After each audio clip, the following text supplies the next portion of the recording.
আহা মোরে খুললে না করে তুমি বুঝবো না আসল ঝামেলা রকম মোরে খুললে কাকু। আমি বুঝলাম না, আল্লাহ তাআলা আমারে বানাইলো মানুষ, আমি মানুষ হইয়া আল্লাহর বিরোধিতা করতে আসি।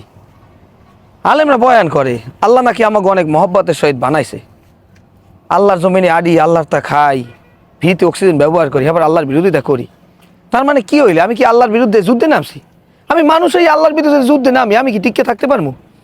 কোন ছেলের জীবনটা লইয়ে এলাম? আল্লাহ যদি কুত্তা বিড়াল বানাইতে মরিয়ে যাইতাম, আল্লাহর দ্বার হিসেব দেওয়া লাগবে না, মাটির সাথে মিশে দিয়ে এমন জাত বানাইলে মানুষ মরিয়ে যাই, আল্লাহর দ্বার হিসেব দেওয়া লাগবে। আল্লাহ মাফ করেন, আমি ছাড়া আমার কোনো গতি নাই। ইহকালে তো যায় যায়, পরকাল যে কি হইবে কইতে পারি না। এ মতলব কাকু এ বিড়বিড়ি কন কমু কি রোমা, কপালটা মোর পড়ছে। কই কপালে তো কিছুই হয় নাই, কই পুরা দাগ থাকতে নাহলে। আরে মাউগার ফো, এই কপালটারে কয় ভাগ্যের প্রতীক, আর নাকটারে কয় সম্মানের প্রতীক। দাদা তালের মোহে কি জীবনে হনো নাই? এ কথা মুরব্বী কথা শুনছি, এই পেস মারা কথা না কইয়া এই যে আছে সব খুললে কন দি। তোর কি বিশ্বাস হয় আলেমরা যে বয়ান করে যে আল্লাহ তাআলা বলছেন আমি মানুষের উত্তম রূপে সৃষ্টি করছি? এত অবিশ্বাসের কি আছে?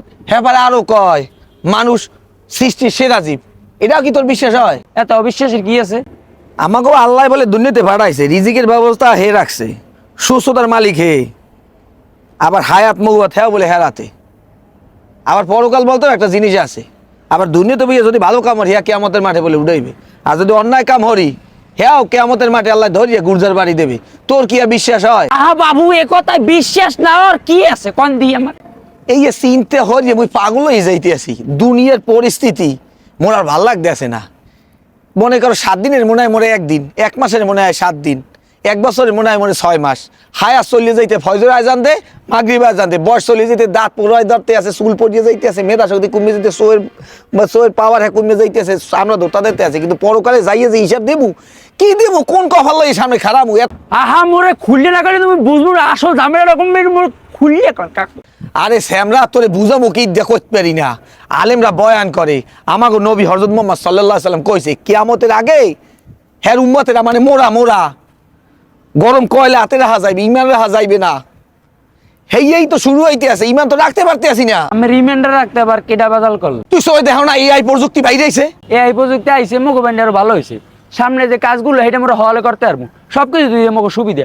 হ্যাঁ আবার আমের অসুবিধা এরকম জায়গায়। এই আলেমরা বয়ান করছে যে আল্লাহ তাআলা আমাকে উত্তম রূপে সৃষ্টি করছে, তুই কইছ না হয়? আমি এই কথা তো আমি আগেই কইছেন, এখন পেসপারাই কতক্ষণ কামি পেস মানাই না, কথা শুনবি সেইবার তো কবি আগেই বুড়ো কানা মাইয়ে পোলা রোমার বিষয়টা হইলে যাইয়া আল্লাহ যদি আমাকে উত্তর রূপে সৃষ্টি করে, তা হেলে এই যে বর্তমানে এই প্রযুক্তি বাইরে মাথার মধ্যে গন্ডারের ছবি, কুত্তার ছবি, বিলের ছবি লাগাইয়া হেবে ছবি ছাড়তে আসে। এবার যে আল্লাহ তাআলা উত্তর রূপে সৃষ্টি কত সুন্দর মানুষ বানাইছে, হ্যাঁ মোর আর ভালো লাগে না। এমন একটা এই প্রযুক্তি দিয়া এমনভাবে সুন্দরভাবে ছবি ছাড়তে আছে, মরা মানুষ ইন্ডিয়া বানাইতে আছে, মুই থাই পট্টালি দেখায় মরে ঢাকা। এইবার তো সংসারে কাজ বলে দুনিয়ার ঝামেলা, তাইলে আল্লাহ লাগে যুদ্ধ নামছে যে আল্লাহ তাআলা আমাকে এত উত্তর রূপে সৃষ্টি করছে, হেলে আল্লাহ লাগে যুদ্ধ নামছি না যে আল্লাহ তুমি যে সৃষ্টি মগো হারছো, তোমার এই সৃষ্টি ভালো লাগে না, মোরা মগো মতো অনেক ভালো হয়ে সৃষ্টি করতে পারতে আসি। এইবার আবার দেই আবার একজনে কয় আমরা কিন্তু আমরা কিন্তু মানু না, আমাকে বানাইছে ওই মুখ শান্ত মিয়া। তাই আল্লাহ তাআলা বানাইছে, আল্লাহ এবার কইতেছে তোকে বানাইছি আমি, তাইলে ওরা সৃষ্টি করতে মানলো কেন?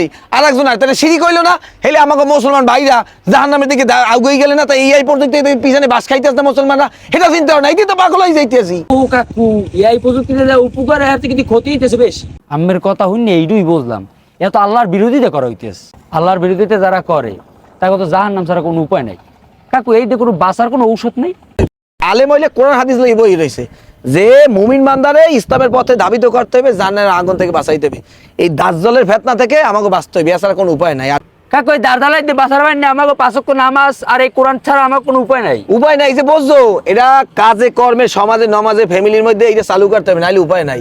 কারণ এই দাজ্জালের ফিতনা থেকে যদি না বাঁচতে পারি দাদু পরকাল ছাড়া উপায় নাই। আমি খালি চিন্তা করে দিছি ভাই না, কত মানুষের লাগে একসাথে নামাজ পড়ছি, ডানে বামে সালাম ফিরাইছি, এরা আসলে এরা আল্লাহর জমিনে নাই, এরা আল্লাহটাকে 3.5 বন্ধ করে চলে গেছে।